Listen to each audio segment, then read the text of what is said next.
الراجل بيحب 3 حاجات، اولهم انك تمدحي فيه، ويا سلام بقى، يا سلام لو في ناس قاعده. هو ايه الجاكيت اللي انت لابسه ده جامد جدا، ده مخلي بشرتك معرفش لونها ايه. ايه ده بشرتك ده بناتي شويه. ما علينا. هتمدحي فيه وفي لبسه في شكله، تمدحي فيه انت يا فوزية قبل ما واحدة تانية بره تمدح فيه برفانك جاكيتك ومش عارف ايه والحركات بتاعتهم دي انت عارفة. والرجالة ما شاء الله ما بتصدق.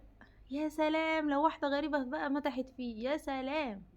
لا لا مش كلهم مش كلهم، ها في رجالة تمام واحنا واثقين فيهم. انا بقول نخلينا في موضوعنا احسن.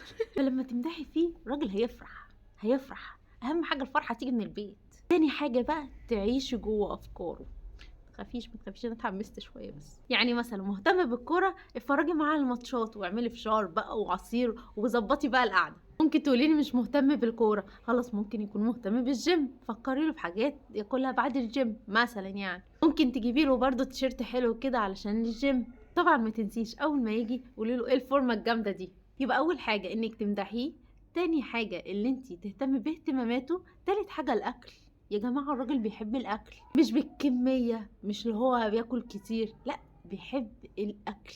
يعني أكلة حلوة، إن انت تهتمي بتفاصيل الأكلة، إن انت تهتمي بإن هو بيحب الأكلة دي فعملتيها علشانه. يا سلام بقى لو حطيتي التاتش الأنثوي بتاعنا، عنصر المفاجأة. حسسيه إن في مفاجأة، النهارده في مفاجأة. ايه يا بنتي قولي، لا لما تيجي والله لازم لما تيجي.